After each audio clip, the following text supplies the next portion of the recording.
ಪ್ರಿಯರಾದ ದೇವ ಮಕ್ಕಳೇ, welcome to ಮುಂಜಾನೆ ಮುದ್ದು ಕಾರ್ಯಕ್ರಮ. The best way to make children good is to make them happy. ಹೌದು ಪ್ರಿಯರಾದ ದೇವ ಮಕ್ಕಳೇ, ಮಕ್ಕಳನ್ನು ಒಳ್ಳೆಯ ರೀತಿಯಲ್ಲಿ ಬೆಳೆಸಲು ಬೇಕಾದದ್ದು ಅವರನ್ನು ಯಾವಾಗಲೂ ಸಂತೋಷದಿಂದ ಇಟ್ಟುಕೊಳ್ಳುವುದೇ ಆಗಿದೆ. ಹೌದು ಪ್ರಿಯರಾದ ದೇವ ಮಕ್ಕಳೇ, ಈ ದಿನದಲ್ಲೂ ಕೂಡ ನಾವು ನೋಡುವುದಾದರೆ ನಮ್ಮ ಭಾರತ ದೇಶದಲ್ಲಿ ನಮ್ಮ ಮಾಜಿ ಪ್ರಧಾನಿಗಳಾದ ಜವಾಹರ್ಲಾಲ್ ನೆಹರೂರವರ ಜನ್ಮ ದಿನಾಚರಣೆಯ ಪ್ರಯುಕ್ತ ಅವರು ಮಕ್ಕಳನ್ನು ಹೆಚ್ಚಾಗಿ ಪ್ರೀತಿಸುವುದರಿಂದ ಮಕ್ಕಳ ದಿನಾಚರಣೆ ಎಂಬುದಾಗಿ ಇಂದು ಆಚರಿಸಲ್ಪಡುತ್ತಿದೆ. ಈ ದಿನದಲ್ಲೂ ಕೂಡ ನಾವು ನೋಡುವುದಾದರೆ ಮಕ್ಕಳು ದೇವರ ಸೃಷ್ಟಿಯಲ್ಲಿ ವಿಶೇಷವಾದವರು. ಯೇಸು ಕ್ರಿಸ್ತನು ಕೂಡ ತನ್ನ ಸುವಾರ್ತೆ ಸೇವೆಯ ಪ್ರಯಾಣದಲ್ಲಿ ಮಕ್ಕಳನ್ನು ನನ್ನ ಹತ್ತಿರಕ್ಕೆ ಬರಲು ಬಿಡಿ, ಮಾತ್ರವಲ್ಲದೆ ದೇವರ ರಾಜ್ಯವು ಇಂಥವರದೇ ಎಂಬುದಾಗಿ ಹೇಳುವುದನ್ನು ನೋಡಬಹುದು.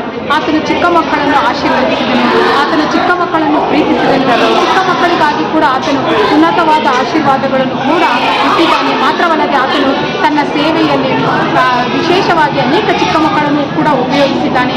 ಚಿಕ್ಕ ಮಕ್ಕಳ ಮುಖಾಂತರ ಅನೇಕ ಅದ್ಭುತ ಕಾರ್ಯಗಳನ್ನು ನಡೆದಿರುವುದನ್ನು ನಾವು ಎಲೀಷನು ನಾಮಾನನಾದ ಕುಷ್ಠರೋಗಿಯನ್ನು ವಾಸಿ ಮಾಡಿದ ವಿಷಯದಲ್ಲಿ ನೋಡಬಹುದು.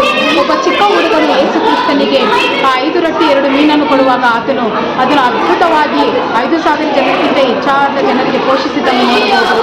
ಹೀಗೆ ನೋಡುವುದಾದರೆ ವಿಶೇಷವಾಗಿ ಯೇಸು ಕ್ರಿಸ್ತನು ಮಕ್ಕಳನ್ನು ಪ್ರೀತಿಸುವವನು, ಮಕ್ಕಳನ್ನು ಉಪಯೋಗಿಸುವವನು ಎಂಬುದಾಗಿ ಆತನು ನಿರೂಪಿಸಿದ್ದಾನೆ.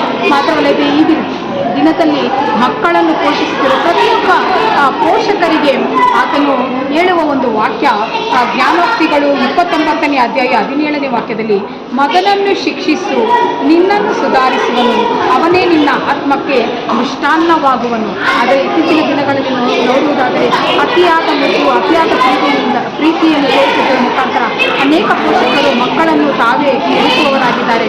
ಅದು ವಾಕ್ಯದಲ್ಲಿ ಹೇಳಿರುವ ವಾಕ್ಯದ ಪ್ರಕಾರ ಮಕ್ಕಳನ್ನು ಶಿಕ್ಷಿಸಿ ಬೋಧಿಸಿ ಅವರನ್ನು ಜ್ಞಾನದ ಮಾರ್ಗದಲ್ಲಿ ನಡೆಸುವುದಾದರೆ ಮುಂದೆ ಅವರೇ ನಮಗೆ ಮೃಷ್ಟಾನ್ನವಾಗುವುದು, ಆಶೀರ್ವಾದದ ನಿಧಿಗಳಾಗಿ ಬದಲಾಗುವುದು. ನಾವು ಅದರಿಂದ ಈ ದಿನ ದೇವರ ವಾಕ್ಯದ ಪ್ರಕಾರ ಮಕ್ಕಳನ್ನು ಬೆಳೆಸಿ ಅವರನ್ನು ಆಶೀರ್ವಾದದ ನಿಧಿಗಳನ್ನಾಗಿ ಮಾಡಿ ಅದರಿಂದ ನಾವು ಕೂಡ ಆಶೀರ್ವಾದವನ್ನು ಹೊಂದಿಕೊಳ್ಳೋಣ.